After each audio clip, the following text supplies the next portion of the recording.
Hello, this is today's class of the work on work, and we're going to be using the work to think about fatigue and boundaries.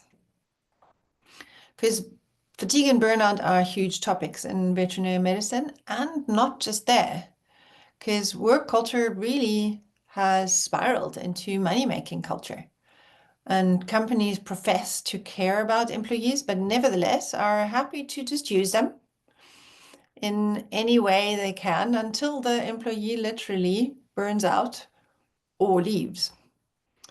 Or, until he or she puts down the law, or meaning a boundary. And unfortunately, it gets harder to say no to a request the more often you've said yes before. So here's an example. Talking to a friend after work who feels exhausted, resentful, and like lonely in their situation. This person feels like they've done everything to support their team. They've come in early, they've come in on off days, they work long hours and with good cheer. And the reward of it are, more requests and longer hours. In a lot of corporate culture, people even get told that they should have stayed later. They shouldn't have stayed later to finish their work. I've even spoken to people who get told they need to finish their work out of hours because they can't have overtime. Never mind that being unlawful. It's not everywhere, but in many cases, corporate culture really sucks. And what's also important to realize is that complaining gets us nowhere. When we're using the work, we examine our particular situation and we begin to understand why we keep saying yes when we want to say no. And that clarity allows us to make decisions that really serve ourselves. We find out about underlying fears, thoughts like, I'll lose my job if I say no, they won't like me. It shows that I'm not good enough, they won't respect me, and also they need me to support them. So the work is a process of self-inquiry. What is it in me that continues to play this game? How is it that I perpetuate this pattern? And when am I governed by fear and when by good sense? By going through the process, we understand and find clarity. Clarity on how to move forward in the best possible way for ourselves. And so for today's class, I invite you to find a situation where you did more work than you wanted to do. Maybe somebody asked you to move faster. Um, get like 10 minutes appointments or 7 minutes appointments. Somebody asks you to stay late, to come in early, work an extra shift. And if it's your own voice that tells you to, finish, ask yourself, like really slow down and ask yourself, who is it that judges your performance in your mind? Is it your colleagues or your bosses or your friends, your spouse, your parents? Now, a lot of people then tell me like, no, it's me who judges. But in your mind, who do you justify things to? There will be an internal dialogue and somebody will be there that you're talking to. Start there. And so my example today will be the thought that they need me to come in when I'm sick. The work is a question, the work is just 4 questions applied to this particular thought. Whatever your thought is, they need you to come in, whatever your thought is. And the questions are, is it true? Can I absolutely know it's true?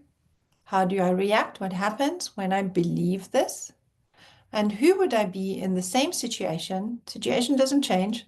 In the same situation without this thought. So I invite you to remember a situation when this happened, when you were working more than you wanted to, or you felt like you should. And, if this is the thing that happens a lot of time, just choose one situation. Go back to that situation in your mind. So my example is I'm sick. I'm at home sick and I'm calling into work and they're saying, "Are you sure?" And I'm saying, "Yes, I'm sure." However, the thought stays in my mind that they need me to come in. They need me to come in.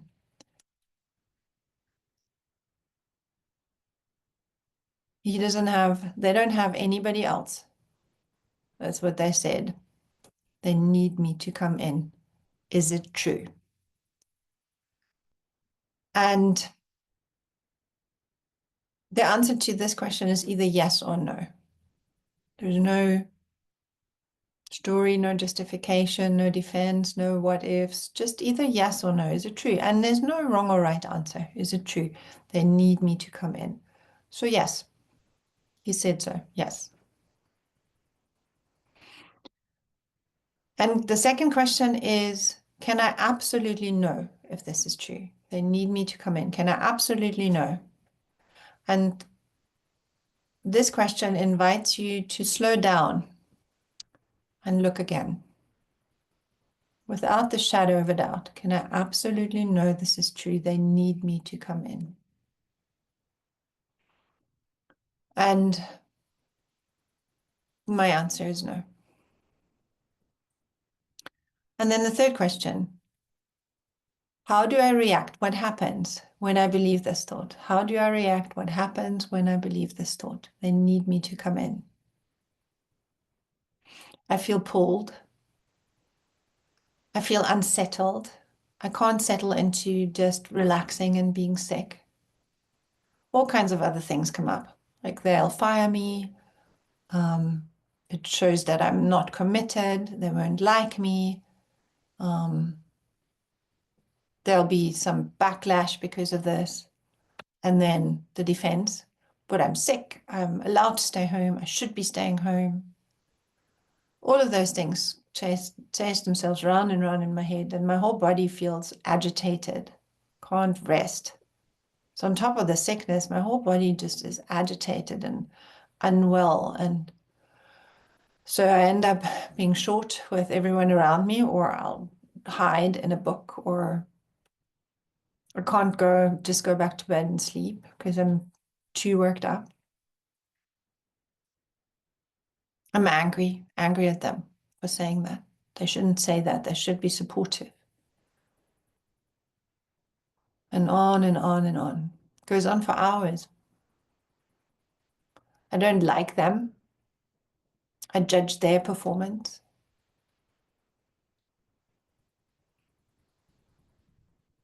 And the next day I walk in, I have another reason to dislike that particular person. And so I don't look them in the eye. I'm not effortlessly friendly. I carry that grudge, however slight. I carry it.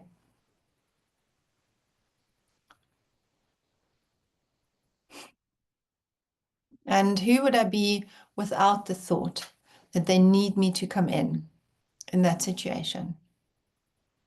Without the thought that they need me to come in. Without the thought I can sit down, put my feet up, have a cup of tea, and be sick. I'm just sick. This is it. And the best thing you can do when you're sick is rest. So I get to just rest. I sit in the window and it's snowing outside, and I just get to relax and let my body deal with whatever it's dealing with. And like a little bit later, I will be going back to bed and back to sleep. And tomorrow I'll be feeling better. And I know I'm doing the best for myself, and it feels still uncomfortable, but much less agitated, much less wrong about where I am. And I don't argue with them in my head. They're doing their job. I'm doing my job.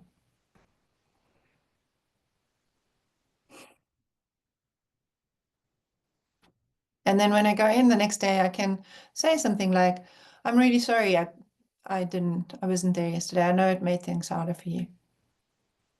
And well done for coping. And I feel so much better today. Or 2 days later, or 3 days later.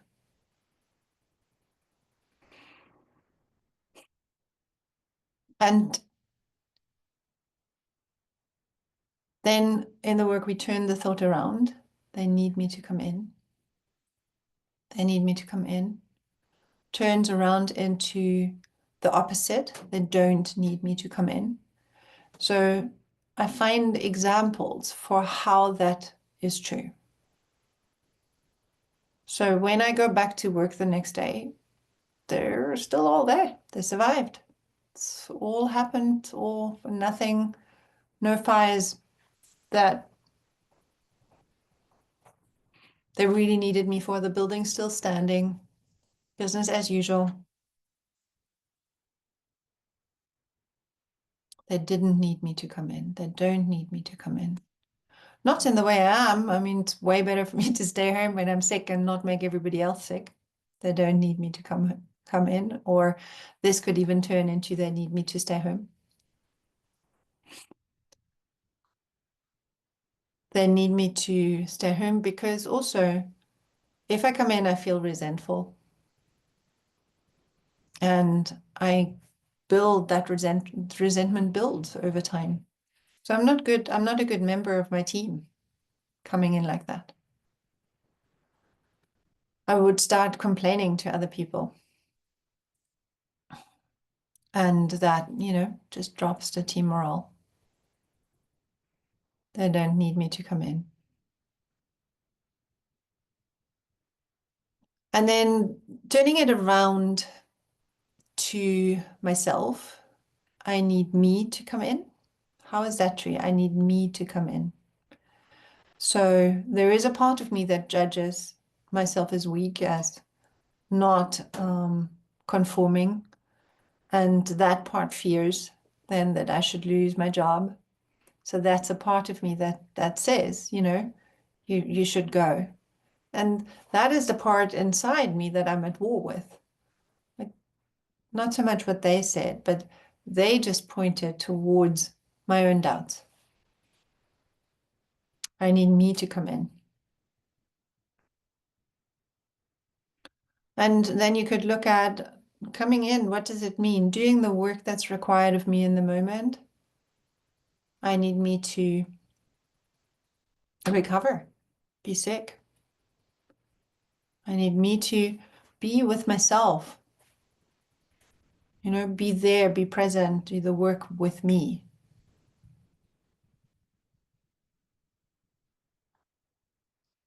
And then and then you can turn it around one more time. And these turnarounds really help you to look at the situation from many different angles. It's not so much that they change what's true, but they add layers of complexity to what is happening that you can't see, that you didn't really see before. So I need them to come in. So this, how I would look at it as true is I need them to come in. They want me to show up in the way they think, and I want them to show up in the way I think is right. So we're all doing the same thing. I want them to say, oh my goodness, I'm so sorry. Of course you must stay home. And they want me to say, oh, never mind. I'm not that bad. Of course I'll come and help. So we all want the same thing. We all want them to accommodate us, and they want us to accommodate them. It's the same thing. Understandable. This is what we do. So looking at the process like that, I can let go of a lot of stress around that situation. And I've also understood I do this to please. I do this because I'm fearing something. And it's not their fault. These are the things that are going on inside me. And if I just say, yes, I hear that, and I'm sorry, you're going to have a hard day. I understand. And yet I'm still staying home and I'm resting in that. Then interactions with everybody become clear and compassionate, because you walk in the next day and say, I understand it made it harder. And today I feel better and I'm back. I'm here. And I know I do good work. So this is how we use the process of the work in those times when we feel overburdened, when we feel people are putting too much on ourselves, on our plates, and we feel trapped.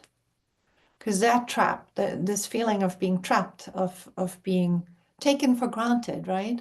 That's what builds up the feeling of resentment, the feeling of exhaustion, and then eventually the feeling that I can't do this anymore, I have to leave. And it's their fault.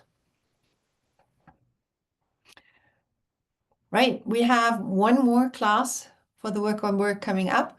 If you like this one, send a message if you have an idea of what you would like to, what topic you would have liked to address in this class. If you want help with the process, please send me a message and we can chat about it. I do like get to know calls, absolutely. You can, where you can bring your problem and we'll talk about it. And I'm sure that will help you gain some clarity already. And if you have any questions about the process of the work, please feel free and reach out. Okay, have a wonderful rest of your day.